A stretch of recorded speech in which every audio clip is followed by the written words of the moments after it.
नमस्कार, times of Swaraj में आप सबों का स्वागत है और मैं हूं संतोष सिंह।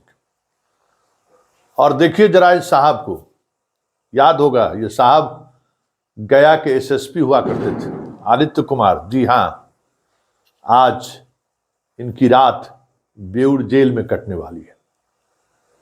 हैरान होंगे, अपने पूरे 2011 बैच के आईपीएस अधिकारी हैं, ना जाने कितने लोगों को ये जेल की सलाखों में भेजा होगा। बहुत सारे निर्दोष को भी भेजने वालों में ये एक है।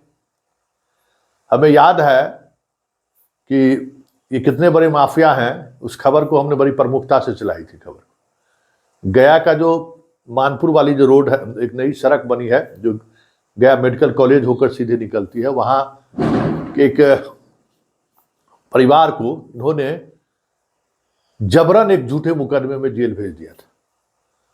मामला क्या था? जमीन माफिया उनके जमीन पर कब्जा करना चाहते थे, वो बेचने को तैयार नहीं थे, तो उसके साथ ये इन्वॉल्व हुए और उसके बाद उस मामले में पूरे परिवार को उन्होंने जेल भेज दिया था।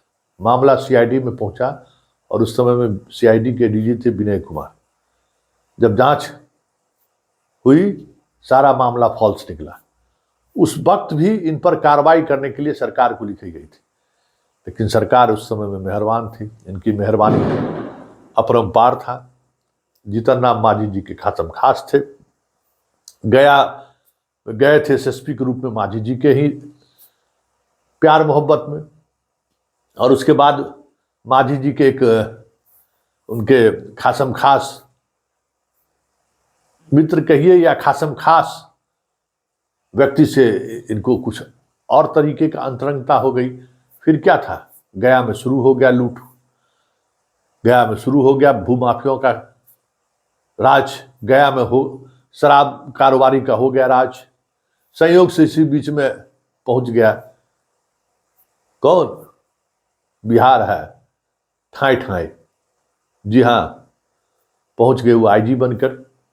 सीरियल जो बनाए थे, आइएगा बिहार में तो ठोक देंगे, अमित लोढ़ा जी, हाँ, वो पहुंच गए आईजी बन के।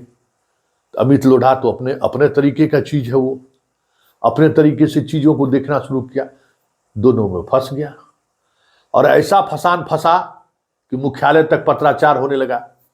उस वक्त डीजीपी साहब भी इन पर मेहरबान थे, आदित्य कुमार पर, और उस मेहरबानी की वजह भी आप समझ सकते हैं। सारा धन मुख्यालय तक पहुंच रहा था, हम सब मस्ती में था भाई।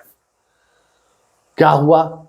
आईजी साहब का पूरा रीडर उडर को रातों रात डीजीपी साहब यहां से विदा कर दिए, किसी को मधेपुरा, किसी को कहीं। अब आईजी साहब कमजोर पड़ गए। लेकिन इसी बीच में जो है सो ग्रह नक्षत्र कौन दे जाना है भाई, जगत कोई गुरु छोड़ रखा है। ग्रह नक्षत्र खराब था इनका, चल गए एगो केस में जो है सो थाना प्रभारी जो है सो छोड़ दिया था शराब वाला मामले में। तो नीतीश कुमार सुनते ही भड़क जाते हैं। शुरू हो गया प्रोसीडिंग, शराब कारोबारी को कैसे छोड़ दिए। आईजी पर भी ट्रांसफर, दोनों का ट्रांसफर पटना। आईजी पर भी कुछ आरोप लगे, उसकी भी जांच शुरू हुई। अंतोगत्वा इन पर प्रोसीडिंग की प्रक्रिया की शुरुआत होने वाली थी। तो ये अपने मित्र मंडली, ये तो माफिया थे ही, तो अपने मित्र मंडली के सहयोग के सहारे ये चीफ जस्टिस बनकर डीजीपी, कहते हैं डीजीपी कि हमको फोन आया और उस फोन कॉल की वजह से ये पैरवी करने लगे। जबकि अगर इसकी जांच सही तरीके से हो जाए तो इस खेल में जो जनाब है ना, अभी बैठे हुए सिपाही बहाली आयोग के चेयरमैन जो है, जिसको नीतीश बाबू बोले थे कि अरे आप तो अब रिटायर होने वाला है, आप छोड़ दीजिए। जी हाँ, वही जनाब मुख्यमंत्री तक पैरवी कर दी। तो मुख्यमंत्री के पैरवी करने पर पता चला, बार बार दबाव पड़ने लगा कि भाई चीफ जस्टिस इंटरेस्टेड है, इनको थोड़ा प्रोसीडिंग से माफ कर दीजिए। तब मुख्यमंत्री का ठान, भाई चीफ जस्टिस कैसे पैरवी करेंगे भाई, कभी तो ऐसा हुआ नहीं है। मामले की जांच हुई, आर्थिक अपराध इकाई में मुकदमा दर्ज हुआ। लेकिन अब डीजीपी थे तो मिल गई राहत। आदित्य बाबू धरा गए तो सुप्रीम कोर्ट तक भागते रहे। सुप्रीम कोर्ट कह दिया कि जाकर हाजिर हो जाइए। आज उनको हाजिर होना पड़ा और उस जेल में आज पहली रात इनकी गुजर रही है, जिस जेल में न जाने कितने निर्दोष लोगों को इन्होंने जेल में भेजा होगा।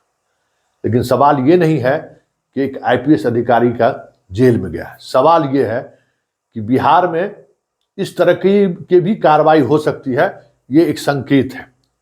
इससे पहले भी हमें लगता है कि कई आईपीएस अधिकारियों पर कठोर कार्रवाई हुई। बालू वाला माफिया में तो अभी 60-गांठ के मामले में अभी भी कई आईपीएस अधिकारी सस्पेंड है, लेकिन सब पर कार्रवाई के पीछे कुछ न कुछ राजनीतिक कारण जरूर रहता है।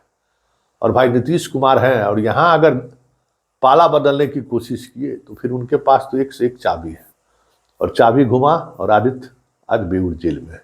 चीज़ों को समझिए, और उन सब को समझदारी के साथ साथ ये भी समझिए कि बिहार में ये जो ट्रेंड शुरू हुआ है, उस ट्रेंड में न जाने कितने अधिकारी आने वाले समय में बेऊर जेल के अंदर होंगे, कहना मुश्किल है।